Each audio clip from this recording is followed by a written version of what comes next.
But joining me now is someone who does know what they're talking about, and that's former University of Southern Queensland Dean of Business, a current pastor and company director, and economist, Dr. Rod St Hill. Rod, thanks so much for joining me today. You've heard my take. How do you rate Jim Chalmers' budget? Will it get inflation down? Will it make a difference to struggling households? Well, if I was grading him, he'd probably do well to get a 4 out of 10. And the short answer to your question about inflation is no. This is not a budget that will reduce inflation. At best, it won't make it worse, but I suspect it will. And of course, monetary handouts to people as a sop to inflation is very temporary and will itself, as you've rightly said, actually add to inflationary pressures. So my estimation, this budget has done very, very little to tackle the major issues. The big issue is that household disposable income is falling. There was a publication by the Reserve Bank in January this year that showed that after we've paid our taxes, after we've paid out interest on our mortgages and other loans, our disposable income has actually fallen by 5.5% since 2022. Wow. And that's making adjustments for inflation as well. So households are going backwards quite rapidly, and this budget has done absolutely nothing to address that. The other issue which worries me a lot is that labour productivity is actually falling. GDP per worker hour actually fell last year by around 1%, and by around 0.4%. If we're going to have much of a future in terms of improving the real disposable income of households, we need to get productivity up and we need to get prices down. Unfortunately, I don't think this budget does anything to address those most fundamental issues. Well, Rod, that's a pretty grim picture. So the government's approach has been to, as you say, hand out money to give that sort of sop in supposed cost of living relief. But if the government was really serious about lifting productivity and household disposable income, what should it be doing in the current environment, given that our debt is so high? If a government was really acting in our best interest, would it actually cut debt, for instance, and address some of these structural issues, which might perhaps cause a little bit of short-term pain to get us back on a right track again? The big issue is always in the transition, and there are always losers in the transition, and the losers are often the poorer people among us. So that's the big issue that needs to be confronted by government. For me, the big issue, I think, is that the size of government is growing. You alluded to that in your introductory remarks, Lyle. The tax take will rise to nearly 26% of our GDP. In Australia, government overall represents about 38%, will grow to around 40% of total GDP. That's around about the same as it is in the United States. It's a lot higher in places like Canada and the UK. But one of the things that really bothers me as an economist is that when you look at very long-term data, there is an inverse relationship between the size of government and economic growth. So as governments increase social welfare handouts and subsidies on power bills and so on, the size of government is growing, and that makes it ever more difficult to raise economic growth. In the very long term, we're talking here about generations, we need economic growth. That's the only way we have any guarantee of keeping people out of poverty.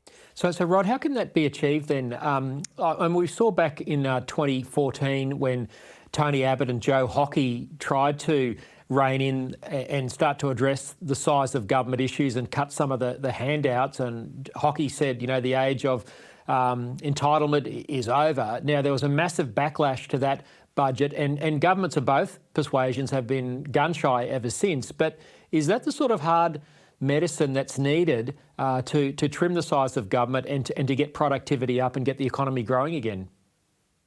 Yes, it is. It's unequivocal. Yes, it is. In fact, the last budget that I was happy with was the 2014 budget. But I was gobsmacked at the response by the media, which was highly irresponsible. And of course, most of the initiatives in that budget were scuttled by the Senate. And I've never quite forgiven Clive Palmer for what his party did, whatever it was called back then, in the Senate, particularly to scuttle the co-payment on Medicare, which was very reasonable and very, very modest and would have helped save Medicare. But anyway, that's history. I think we've been very poorly served by governments ever since then, and it just seems to get worse and worse. And this budget would be the worst since 2014. We need to get back to those kinds of budgets. And but I think it's going to take a massive dose of good leadership and education of the public. And in particular, the public, I think, needs to learn that journalists don't necessarily know what they're talking about, particularly those who have graduated from universities in the last 10 or 15 years. So, Rod, are you saying that if we had a budget like one that we really do need as a nation to trim that government spending, to rein back the handouts, I guess the thing that everyone's scared about, and this is what the media egg up, is that there will be people hurt by it. There'll be lots of pain. There'll be, carnage. There's a lot of hyperbole around, the losers out of budgets like this. So no one wants to create losers and create, I guess, media headlines on having people on television, crying about how the government has hurt them. Is that all overblown? Would it be as bad as that if there was sort of a measured approach to reducing the size of government? What we really need, I believe, is somebody who's got a 25-year vision for this nation. These issues are actually issues that stretch over generations. And the problems that we have today have actually crept up on us for long, long periods of time. Really going back, I would suggest, to the end of the Second World War. It was really around about that time that governments took on the responsibility for significant social welfare expenditure, and it's just been growing ever since.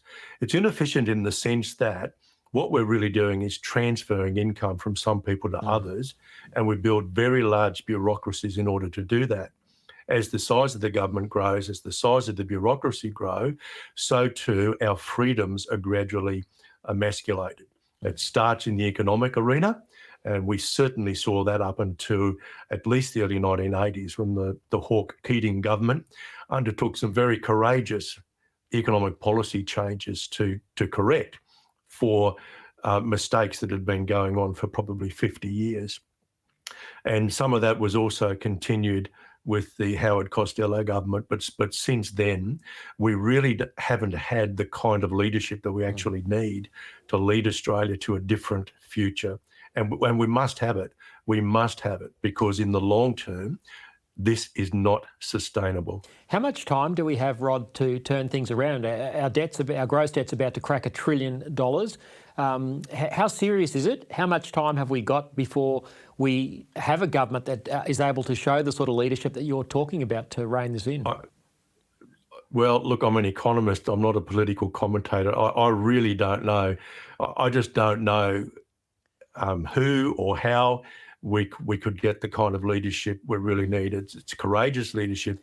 It has to be leadership that looks well past the next one or two elections. And I think the big issue has to be to tackle the transition.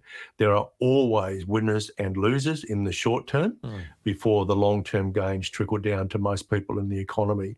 And and look, honestly, I don't have all the answers there. I know where we need to be, but there's a lot of uncertainty about who will be the losers in the short term and exactly what is the best way to deal with it. I suspect that one of the things we must do is to greatly simplify both the tax system and the social welfare system. At the moment, well over 60%, in fact, it's 67%, about 2/3 of the total tax revenue raised by the government is taxes on production. Those are company taxes and the like, plus income tax. Now, those kinds of taxes are a disincentive for us to actually go out, get a job, or to be entrepreneurial and create new jobs by creating new businesses. there needs to be a significant shift in the burden of taxation away from production to consumption. Now, we've got arrangements with the GST, for example, that make it almost impossible to shift our reliance away from income taxes of various kinds and onto consumption taxes. I think that was one of the tragedies of John Howard's agreement with Meg Lees when the GST was first brought in, and the way in which basically all the federal government does is raise revenue, which they hand over to the states. So we've got massive problems there as well.